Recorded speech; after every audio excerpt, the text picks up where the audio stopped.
Bismillahirrahmanirrahim. Assalamualaikum warahmatullahi wabarakatuh. Perkenalkan, nama saya Amelia Sasaraswati. Saya dari kelompok 3 Biologi Konservasi ingin mempresentasikan atau ingin memaparkan materi tentang merancang konservasi pada tingkat komunitas. Di sini saya akan menjelaskan tentang merancang jaringan kawasan konservasi. Dalam jaringan kawasan konservasi seringkali ditetapkan tanpa sistem terstruktur, namun bergantung pada ketersediaan dana, lahan, dan pengaruh politik sehingga seringkali sebagai jaringan yang kurang efektif. Keefektifan jaringan konservasi ini atau jaringan perlindungan ini dibutuhkan agar perwakilan semua spesies dan komunitas hayati dapat dilindungi. Ukuran kawasan yang dilindungi selama ini seringkali ditentukan oleh sebaran manusia, sehingga seringkali lahan yang disisihkan untuk keperluan konservasi merupakan lahan yang tidak dimiliki atau tidak memiliki nilai komersil atau lahan yang tidak diinginkan orang. Misalkan cagar alam yang memiliki ukuran luas wilayah lahan yang kecil harus dipertahankan dengan biaya yang sangat besar karena berada di wilayah perkotaan. Di sini saya akan menjelaskan tentang aspek yang harus diperhatikan dalam merancang kawasan konservasi yang terdiri dari 4R. Yang pertama ada representation. Representation atau keterwakilan. Jadi, sebuah kawasan konservasi harus memiliki atau mencangkup keanekaragaman hayati seperti keberagaman habitat, spesies dan variasi dalam jumlah besar dengan ketersediaan pangan atau ketersediaan kebutuhan dalam keberlangsungan hidup mereka. Kemudian yang kedua ada resilience atau ketahanan.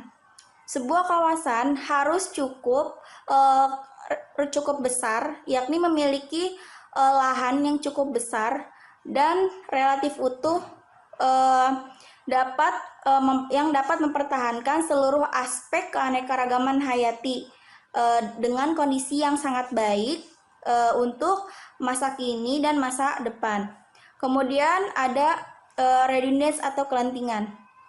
Jaringan kawasan yang dilindungi harus mencangkup aspek dan contoh keanekaragaman hayati dengan jumlah yang memadai untuk menjamin keberlangsungan dalam jangka panjang. Jadi kelentingan ini keberlangsungannya ini atau kebutuhan keanekaragaman hayati ini dapat bertahan cukup lama gitu ya.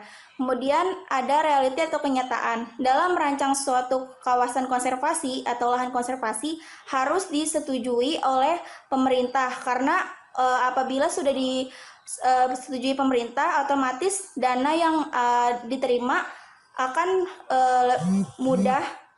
mudah diterima oleh kita yang merancang kawasan konservasi dan ketersediaan dana yang jelas ini dapat sebagai prasyarat mutlak dalam membangun kawasan konservasi ini.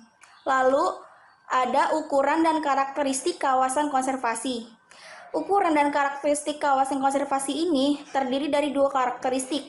Yang pertama, satu kawasan berukuran besar. Maksudnya adalah dalam satu kawasan lahan konservasi ini jumlah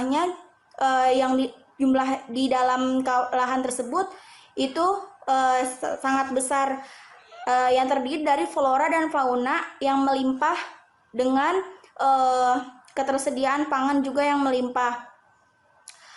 Biasanya satu kawasan yang berukuran besar ini disebut taman nasional. Yang kedua adalah beberapa kawasan ukuran kecil dan lokasi terpisah namun memiliki luasan yang sama. Contohnya adalah cagar alam. Jadi kawasan berukuran kecil ini hanya melindungi spesies langka atau spesies yang unik yang dapat hidup di kawasan tersebut.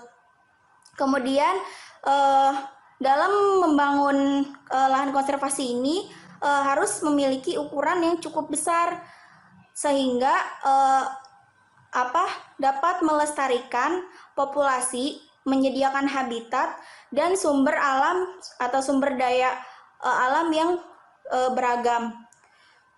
Lalu ada menekankan efek tepi dan efek fragmentasi. Dalam merancang sebuah lahan konservasi, tentunya para ahli ini sepakat harus adanya pemberlakuan efek tepi. Nah, namun efek tepi ini memberikan pengaruh yang negatif, yaitu bersifat merugikan bagi spesies atau bagi suatu populasi. Efek tepi ini terdiri dari dua kategori bentuk lahan. Misalkan lahan membulat. Yang pertama lahan membulat. Lahan membulat ini kemungkinan akan jauh dari efek tepi. Namun lahan yang bentuk memanjang akan cenderung lebih dekat dengan efek tepi. Yang kedua adalah efek fragmentasi. Dalam membangun suatu lahan, suatu konservasi, biasanya ahli konservasi juga atau efek fragmentasi ini dilakukan seperti pembangunan jalan raya, kemudian pembangunan perumahan, menebang pohon. Efek fragmentasi ini mengakibatkan suatu lahan atau konservasi yang sudah kita lindungi atau yang kita lindungi ini dapat menjadi suatu persaingan antara spesies yang lama dengan spesies yang baru, sehingga menyudutkan spesies lama untuk dapat bertahan hidup. Kemudian ada jaringan pelestarian. Jaringan pelestarian ini merupakan upaya pengelolaan kawasan sekeliling yang dilindungi dengan adanya tambahan perlindungan kawasan yang ada di sekitaran kawasan perlindungan tersebut. Misalkan ada suatu cagar alam yang di sekelilingnya itu kan biasanya sudah dimanfaatkan oleh masyarakat. Nah, biasanya walaupun sudah dimanfaatkan oleh masyarakat, terkadang spesies yang baru atau populasi yang baru itu dapat mengganggu jenis keanekaragaman yang ada di cagar alam tersebut. Jadi sebaiknya harus membuat suatu lahan lagi dalam konsep metapopulasi. Jadi dalam suatu populasi ada beberapa ukuran kelompok kecil membentuk populasi lagi. Terus dalam beberapa negara mereka ada yang namanya suatu organisasi atau sebuah organisasi namanya Chicago Wilderness Project. Ini merupakan kerjasama negara atau organisasi yang bekerja sama untuk melindungi dan mengelola wilayah jaringan konservasi yang ukurannya lebih dari 80.000 hektar. Di dalamnya terdapat beragam jenis ekosistem seperti ekosistem padang rumput, kawasan hutan, sungai, dan lahan basah yang terdapat di wilayah perkotaan Chicago atau Amerika Serikat. Assalamualaikum warahmatullahi wabarakatuh. Nama saya Lianur Hayati. Di sini saya akan melanjutkan materi yang disampaikan oleh saudari Amel mengenai 4 hal yang harus diperhatikan dalam merancang suatu kawasan konservasi. Nah, di sini ada menghubungkan kawasan yang dilindungi dengan koridor. Nah, sebelumnya koridor habitat itu apa sih? Koridor habitat ini merupakan jalur lahan yang digunakan sebagai penghubung antara satu kawasan konservasi dengan kawasan konservasi yang lainnya. Nah, koridor habitat ini juga memungkinkan terjadinya penyebaran tanaman dan hewan dari satu kawasan konservasi dengan kawasan konservasi yang lainnya. Selain manfaat positif dari koridor habitat tersebut, ada juga dampak negatif yang ditimbulkan dari koridor habitat tersebut. Nah, misalnya ini memungkinkan terjadinya perpindahan berbagai spesies yang pembawa hama atau penyakit. Nah, suatu penyakit ini kan dapat menyebar dengan menggunakan jalur koridor habitat tersebut. Nah, selain itu juga hewan yang berpindah melalui koridor habitat ini lebih rentan terhadap pemangsa dan pemburu, karena pemangsa dan pemburu ini biasanya akan menunggu di jalur yang digunakan oleh satwa tersebut. Selanjutnya ada pengelolaan dan monitoring. Nah, pengelolaan dan monitoring ini fungsinya untuk apa sih? Nah, fungsinya itu untuk memantau komponen yang berpengaruh terhadap keanekaragaman hayati tersebut. Nah, banyak sekali metode-metode yang digunakan untuk memantau komponen tersebut. Nah, contohnya itu dengan memotret suatu lokasi dari waktu ke waktu. Jadi bisa dilihat perubahannya seperti apa. Nah, bisa juga mewawancarai penduduk sekitar yang menggunakan kawasan konservasi tersebut. Nah, bisa juga dengan menggunakan bantuan plot atau line transect. Nah, ada beberapa yang harus dikelola dan dimonitoring. Yang pertama itu ada pengelolaan habitat. Nah, suatu kawasan ini perlu dikelola secara aktif agar dapat mencakup seluruh tipe ekosistem atau habitat yang ada. Nah, pemilihan jenis dan waktu pengelolaan juga dapat membantu menghilangkan spesies asing yang bersifat invasif. Nah, penentuan strategi pengelolaan yang optimal ini dapat diperoleh melalui upaya baik itu riset ataupun percobaan lapangan. Nah, sebagai contoh itu di Inggris itu ada suatu kawasan rumput yang membutuhkan pengelolaan khusus untuk mempertahankan kekayaan komunitas hayatinya yang ada di lingkungan rumput tersebut. Nah, yang kedua itu ada pengelolaan lahan basah. Nah, pengelolaan lahan basah ini merupakan kesatuan yang berhubungan sehingga perubahan tingkat dan kualitas air di suatu tempat akan mempunyai dampak terhadap tempat lain.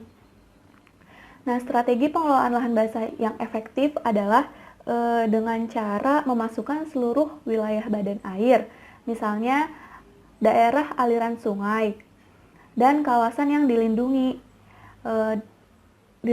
dan dikelola seperti itu. Nah, pengelola ini perlu mengadvokasi secara efektif sumber dan jumlah air yang dilestarikan bagi lahan yang terkait. Nah, lingkungan kelautan ini juga sangat-sangat membutuhkan pemantauan yang serius gitu dalam pengelolaan keberadaannya. Kenapa? Karena keberadaan lahan basah ini dibutuhkan untuk melestarikan keanekaragaman hayati, termasuk di dalamnya itu ada populasi burung air, ada ikan, terus amfibi, dan tumbuhan air lainnya, seperti itu. Nah, yang ketiga itu ada pengelolaan sumber daya kunci. Nah, dalam kawasan yang dilindungi, terdapat sejumlah sumber daya kunci yang khas dan perlu dikelola secara efektif. Nah, yang termasuk ke dalam sumber daya kunci ini ada pakan, air, mineral, perlindungan alami, dan lain sebagainya. Nah, ketika sumber makanan alami, misalnya sejenis burung bangau, nah menghilang akibat lahan basah tempatnya mencari makanan ini beralih fungsi menjadi sawah. Nah, biji-bijian ini perlu kita sediakan sebagai sumber pakan burung yang langka tersebut. Nah, untuk meningkatkan populasi tersebut yang sedang menurun, sumber daya kunci dan spesies kunci dalam kawasan yang dilindungi ini perlu dipelihara dan ditingkatkan. Nah, sebagai contoh, kita bisa menanam pohon asli setempat dan membangun kolam renang buatan. Nah, suatu spesies vertebrata ini masih dapat dipertahankan keberadaannya dan kepadatannya, bahkan bisa juga dapat ditingkatkan. Nah, dalam suatu kawasan konservasi berukuran kecil sekalipun. Oke, selanjutnya perkenalkan, nama saya Sri Ayu Karlina. Saya akan melanjutkan materi yang telah disampaikan oleh Lia, yaitu mengenai pengelolaan kawasan konservasi dan masyarakat. Nah, jadi yang namanya masyarakat itu perlu juga dilibatkan dalam pembuatan dan juga perencanaan mengenai pengelolaan suatu kawasan konservasi. Nah, kenapa sih masyarakat itu perlu dilibatkan? Karena perkembangan dan juga kerusakan yang ditimbulkan dari suatu kawasan konservasi itu tergantung juga dari dukungan masyarakat dan juga kepedulian masyarakat. Nah, kemudian jika tujuan dari suatu kawasan konservasi itu disosialisasikan dengan baik kepada masyarakat, kemudian masyarakatnya juga dapat melakukan pengelolaan dengan baik, kemudian masyarakat juga dapat mematuhi aturan yang ada, maka suatu kawasan konservasi itu juga akan memiliki peluang yang baik dalam mempertahankan keanekaragaman hayatinya. Nah, maka dari itu ada beberapa hal yang perlu dilakukan oleh masyarakat dalam mengelola kawasan konservasi. Jadi yang pertama itu dilibatkan sejak awal tahap perencanaan dan pengelolaan kawasan. Nah, jadi yang namanya masyarakat itu harus dilibatkan sejak awal, mulai dari perencanaan, kemudian pengelolaan kawasan. Nah, jadi supaya apa sih dilibatkan tuh? Supaya masyarakat juga tahu apa sih yang harus dipersiapkan, apa yang harus direncanakan dalam mengelola kawasan konservasi. Kemudian yang kedua, dipekerjakan resmi untuk melestarikan kawasan. Nah, jadi masyarakat juga harus dipekerjakan resmi oleh pemerintah. Supaya apa? Supaya masyarakat itu tidak menyepelekan tugasnya dan dia juga merasa dianggap gitu tuh oleh pemerintah. Soalnya kalau misalnya dia nggak dianggap atau misalnya tidak dipekerjakan secara resmi, pasti masyarakat juga beranggapan, apa sih, saya kan cuma masyarakat biasa, jadi dia nggak peduli gitu tuh sama kawasan konservasi misalnya. Kemudian yang ketiga, mendapatkan manfaat dari perlindungan keanekaragaman hayati di kawasan tersebut. Nah, jadi dengan dilibatkannya masyarakat terhadap pengelolaan kawasan konservasi itu pastinya memiliki manfaat ya, baik yang langsung maupun tidak langsung dari perlindungan keanekaragaman hayati di suatu kawasan. Kemudian strategi top down yang berasal dari pemerintah harus digabungkan dengan program bottom up yang memungkinkan kelompok pedesaan dapat mencapai tujuan pembangunan yang sesuai dengan tujuan program konservasi dan sebaliknya. Nah, jadi strategi top down dan bottom up itu merupakan salah satu program yang dilakukan oleh pemerintah. Kegiatan masyarakat setempat itu dapat mengancam habitat dan juga ekosistem yang ada di dalam suatu kawasan tersebut. Misalnya seperti pengambilan hasil hutan secara berlebih atau juga seperti perburuan dengan menggunakan senjata. Nah, maka dari itu perlu adanya negosiasi untuk memperkecil kehadiran manusia di dalam suatu kawasan tersebut. Oke, next. Selanjutnya pengelolaan ekosistem. Nah, jadi konsep pengelolaan ekosistem ini digambarkan oleh suatu ahli bernama Graham Bain tahun 1994 yang menyatakan bahwa pengelolaan ekosistem itu memadukan pengetahuan ilmiah mengenai berbagai hubungan ekologi di dalam kerangka pemikiran sosial ekonomi dan juga nilai-nilai yang rinci serta mengarah pada tujuan umum berupa perlindungan keutuhan ekosistem dalam jangka waktu yang panjang. Nah, tujuan dari pengelolaan ekosistem ini hanya dapat dicapai bila terjalin kerjasama antara badan pemerintahan, organisasi konservasi, kemudian kalangan bisnis, dan pemilik lahan serta masyarakat. Sebagai contoh misalnya pengelolaan ekosistem di daerah aliran sungai di pesisir pantai misalnya. Nah, pengelolaan ekosistem tersebut itu perlu melibatkan beberapa pihak yang terkait, mulai dari pihak pantai sampai pihak kawasan gunung.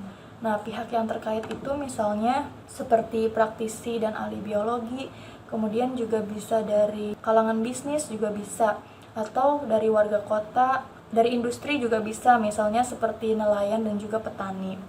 Nah, selanjutnya ahli ekologi beranggapan bahwa pengelolaan ekosistem itu tidak akan memperbaiki praktek pengelolaan berorientasi manusia yang selama ini berakibat pada pemanenan sumber daya alam secara berlebihan. Nah, jadi walaupun belum ada kesepakatan dari para ahli biologi, tapi berbagai unsur misalnya seperti pemerintah, kalangan bisnis maupun organisasi konservasi itu mereka tetap mendukung dalam pengelolaan ekosistem yang berhubungan dengan praktek biologi konservasi seperti itu. Selanjutnya, terdapat 4 tema penting dalam pengelolaan ekosistem.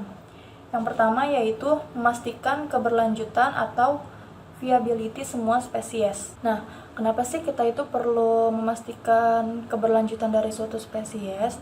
Nah, tujuannya itu supaya spesies tersebut itu tetap terjaga keberadaannya dan juga tetap berfungsi dengan efektif. Kemudian yang kedua, memahami hubungan antara tiap tahap maupun skala yang beroperasi dalam hierarki suatu ekosistem. Nah, seperti yang telah kita ketahui bahwa skala yang beroperasi dalam suatu hierarki ekosistem itu mulai dari tingkatan individu, kemudian ada spesies, lalu komunitas, sampai dengan ekosistem. Selanjutnya yang ketiga, memantau komponen-komponen penting ekosistem serta mengumpulkan data yang diperlukan. Nah, memantau komponen penting ekosistem itu misalnya seperti jumlah spesies yang dianggap penting misalnya. Kemudian mengumpulkan data yang diperlukan. Nah, setelah mengumpulkan data, hasilnya itu digunakan untuk menjalankan praktek pengelolaan sesuai dengan keadaan setempat. Selanjutnya, memahami bahwa manusia merupakan bagian dari ekosistem dan bahwa penilaian manusia itu akan mempengaruhi tujuan pengelolaan. Nah, jadi kenapa sih manusia itu merupakan bagian dari ekosistem? Karena kita itu sebagai manusia harus sadar gitu bahwa kita itu merupakan bagian dari suatu ekosistem, karena penilaian manusia terhadap suatu kawasan konservasi juga dapat mempengaruhi tujuan dari pengelolaan suatu kawasan konservasi. Selanjutnya yaitu tantangan dalam pengelolaan kawasan. Nah, yang pertama itu semakin banyak masyarakat yang hidup dekat dengan kawasan dan berladang di sekitarnya. Kalau misalnya sumber makanan dari hewan-hewan liar itu habis atau menipis, nah maka hewan tersebut mau tidak mau dia akan mencari makanan di wilayah perladangan yang dikelola oleh manusia. Nah, oleh karena itu akan timbul konflik antara manusia dengan hewan liar. Dan konflik tersebut akan semakin meningkat jika manusia tetap tinggal di daerah kawasan tersebut. Kemudian tantangan yang kedua yaitu sumber daya manusia dan peralatan menjadi sangat penting untuk menunjang keberhasilan pengelolaan. Nah, jadi pengelolaan kawasan yang efektif itu kan membutuhkan staf yang memiliki keahlian dan juga perlengkapan yang lengkap. Nah, untuk apa? Untuk melaksanakan peraturan yang ada dalam kawasan tersebut. Nah, selain itu, untuk mendukung kinerja dari petugas juga dibutuhkan dana dan juga sarana yang mendukung. Kemudian yang ketiga, sejumlah besar dana digunakan pada kegiatan penangkaran dan program pelestarian pada negara maju, sementara keanekaragaman hayati di negara berkembang dibiarkan merana di lokasi setempat karena kekurangan sumber daya. Nah, jadi biasanya dana tahunan untuk mengelola spesies yang terancam itu tidak sesuai dengan yang dibutuhkan. Misalnya dana yang disediakan itu dia lebih rendah daripada yang dibutuhkan. Maka dari itu perlu adanya pengawasan terhadap dana tersebut, apakah dana tersebut itu sudah digunakan secara efektif atau belum. Selanjutnya, ekologi restorasi. Nah, jadi restorasi itu artinya pemulihan atau perbaikan. Nah, jadi ekologi restorasi itu ilmu yang mempelajari mengenai pemulihan dan juga perbaikan populasi, komunitas, dan juga ekosistem. Jadi pada awalnya tujuan dari ekologi restorasi itu hanya untuk mengembalikan spesies yang memiliki nilai ekonomi tertentu. Nah, contoh upaya restorasi yang dilakukan itu misalnya seperti restorasi lahan basah misalnya untuk menghindari banjir kan. Kemudian contoh lain misalnya lahan tambang misalnya untuk menghindari erosi tanah, dan masih banyak lagi. Tujuan dari ekologi restorasi itu untuk memulihkan spesies dan juga komunitas yang asli. Kemudian ada 4 macam pendekatan yang sering dilakukan untuk mengembalikan komunitas hayati dan ekosistem. Yang pertama, tanpa tindakan atau no action. Nah, jadi maksud dari no action ini, restorasi itu tuh benar-benar tidak dilakukan. Nah, misalnya pengalaman sebelumnya itu pernah dilakukan restorasi tapi gagal misalnya. Nah, makanya itu untuk pendekatan yang no action ini nih benar-benar tidak dilakukan. Karena bisa saja manusia itu beranggapan bahwa ekosistem itu pasti akan pulih dengan sendirinya. Kayak gitu. Kemudian yang kedua, pendekatan rehabilitasi. Nah, maksud dari rehabilitasi ini jadi ekosistem yang rusak itu dapat diganti dengan ekosistem yang lebih produktif. Nah, kemudian yang ketiga itu ada pendekatan restorasi parsial atau sebagian. Nah, jadi restorasi parsial itu berarti hanya sebagian fungsi ekosistem saja yang dapat diperbaiki. Misalnya suatu padang rumput yang telah rusak, nah itu bisa ditanam oleh beberapa spesies yang dapat bertahan hidup misalnya, dan spesies tersebut juga dapat berperan penting dalam ekosistem tersebut. Kemudian yang terakhir itu ada restorasi lengkap, jadi keseluruhan fungsi ekosistem yang dapat diperbaiki. Nah, restorasi suatu daerah hingga mencapai struktur dan komposisi spesies semula maupun berbagai proses ekosistem terkait. Nah, upaya ini nih biasanya dilakukan dengan memodifikasi lokasi secara aktif dan melakukan reintroduksi spesies asli setempat. Selanjutnya, di sini ada beberapa ekologi restorasi di berbagai wilayah. Yang pertama itu ada ekologi restorasi wilayah perkotaan. Nah, jadi tujuan dari ekologi restorasi perkotaan itu untuk mengurangi dampak manusia terhadap ekosistem dan meningkatkan kualitas hidup penghuni perkotaan. Nah, salah satu contoh upaya restorasi perkotaan di sini saya mengambil contoh di kota New York. Nah, jadi berdasarkan informasi yang saya dapat, di kota New York itu dia terdapat tumpukan sampah-sampah fresh-scale seluas 1000 hektar. Nah, jadi tumpukan sampah ini dilakukan pemulihan. Nah, pemulihan itu dengan cara menanam berbagai jenis pohon ataupun semak. Kemudian si kontur tanahnya ini ditata ulang. Nah, dari contoh tersebut itu bisa kita jadikan contoh gitu di negara kita, di Indonesia, khususnya di Pulau Jawa. Kenapa? Karena seperti yang telah kita tahu ya, di Pulau Jawa itu kan banyak penduduk. Jadi sampah-sampah juga makin banyak gitu tuh. Dan masalah keterbatasan penimbunan sampah juga semakin meningkat. Nah, oleh karena itu contoh dari kota New York ini nih yang dibuat pemulihan dengan cara menanam pohon ini dapat dijadikan contoh bagi negara Indonesia supaya kotanya ini makin lebih baik lagi.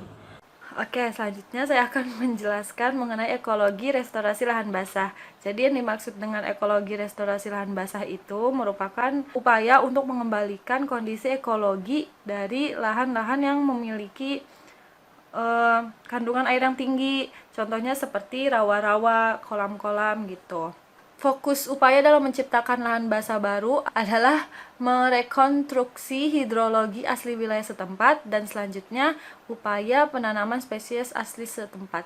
Jadi pertama-tama tuh untuk merestorasi lahan basah adalah merekonstruksi kondisi hidrologi asli wilayah setempat. Jadi membentuk kembali kondisi hidrologi dari lahan basah aslinya gitu. Setelah itu baru penambahan spesies-spesies asli yang tadinya tumbuh di lahan basah yang ingin direstorasi tadi. Tidak hanya penanaman kembali tumbuhan, tapi juga penambahan seperti spesies ikan atau spesies lainnya yang terdapat di lahan basah.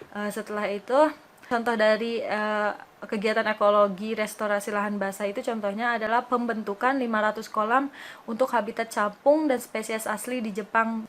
Nah, jadi di Jepang itu capung dianggap sebagai simbol yang penting untuk mengajarkan ilmu pengetahuan alam kepada murid.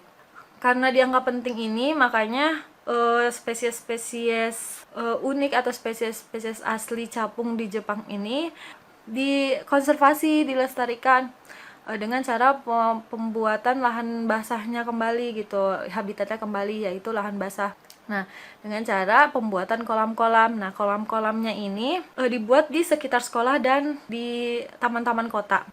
Jadi selain untuk konservasi, untuk pengembalian kondisi ekologi, karena capung ini dianggap sebagai simbol yang penting untuk mengajarkan ilmu pengetahuan alam, maka kolam-kolam ini bisa juga dijadikan sebagai laboratorium hidup bagi siswa dan guru, karena kan kolam-kolam tadi dibangun di sekeliling sekolah. Nah, dengan adanya kolam ini siswa jadi bertanggung jawab menjaga lingkungan kolam tersebut, lalu bisa juga dimanfaatkan sebagai laboratorium hidup. Selain itu, tujuan untuk pembuatan kolam di taman-taman perkotaan juga selain untuk konservasi, itu dapat juga untuk diharapkan untuk membangkitkan rasa kepemilikan dan kepedulian dari masyarakat terhadap lingkungan. Selanjutnya adalah ekologi restorasi danau. Nah, ekologi restorasi danau ini lebih berfokus kepada perbaikan kualitas air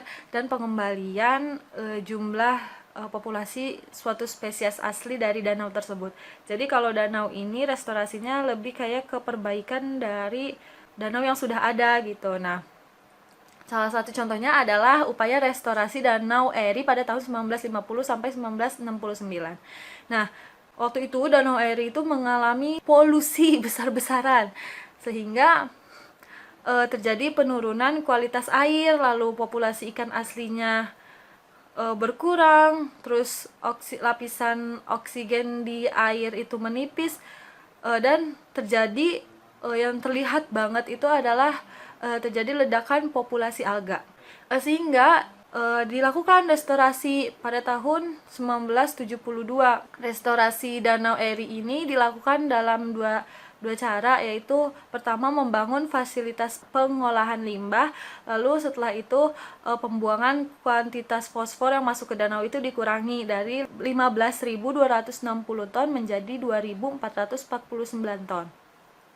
Nah, setelah dilakukan restorasi tersebut, akhirnya terlihat hasilnya, di mana kualitas airnya semakin membaik. Dan setelah terlihat kualitas air membaik nih ya, ditambahkan spesies ikan predator asli Danau Erie tersebut, sehingga populasi ikan kecil yang sudah mulai tumbuh itu akan terjaga jumlahnya, populasinya akan terkendali. Nah, dengan terkendalinya populasi ikan kecil ini, maka zooplankton yang ada di danau tersebut juga akan mengalami keseimbangan, atau populasinya itu akan seimbang, tidak kelebihan, tidak kekurangan. Nah, zooplankton ini sangat berperan dalam menyeimbangkan pertumbuhan populasi alga.